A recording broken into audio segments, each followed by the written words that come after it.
Lunar company Intuitive Machines is going for history on Thursday as it attempts to reach the Moon's surface in what would be the first American lunar landing since the Apollo era. Intuitive Machines' mission, known as IM-1, aims to soft land near the Moon's south pole at about 6:24 p.m. Eastern Time. If successful, the company's Nova Sea cargo lander, named Odysseus, after the mythological Greek hero, would be the first U.S. spacecraft to land on the lunar surface since 1972. Intuitive Machines would become the first company to pull off the feat.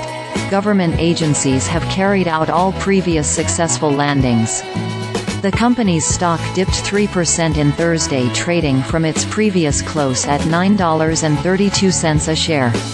Intuitive Machines, a Houston, Texas-based company founded in 2013, went public a year ago. After shares hit an all-time low in early January, the stock has surged more than 300%, a rally that Wall Street analysts describe as fueled by investor excitement around the IM-1 mission's progress. Odysseus will begin a series of maneuvers about 1 hour before the landing attempt, starting with descent orbit insertion. IM-1 is targeting the Malapert A crater, about 300 kilometers from the Moon's south pole. After landing, Intuitive Machines aims to operate Odysseus on the surface for up to 7 days. The mission launched on a SpaceX rocket on February 15.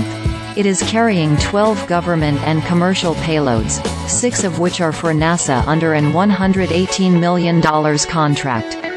The hexagonal lander is 4.3 meters, or about 14 feet, tall, and its legs spread 4.6 meters, or about 15 feet wide, making the spacecraft about the size of an SUV stood on its end. NASA leadership emphasized before the launch that IM-1 is an Intuitive Machines mission, it's not a NASA mission. IM-1 marks the second mission under NASA's Commercial Lunar Payload Services (CLPS) initiative, which aims to deliver science projects and cargo to the Moon with increasing regularity in support of the agency's Artemis crew program. Last month, Pittsburgh-based company Astrobotic got its first Moon mission off the ground but encountered problems shortly after launch. The flight was cut short and failed to make a lunar landing attempt. NASA views CLPS missions as a learning experience. The program is designed to create an industrial base of companies that the agency can pay to fly its payloads on comparatively low-cost missions. IM-1 is also the latest move in a broader geopolitical race to the Moon. While Intuitive Machines represents the latest American effort, other nations, both U.S. rivals and allies, are pouring money into lunar programs. Last month, Japan became the 5th country to land on the Moon, following Russia, the US, China and India.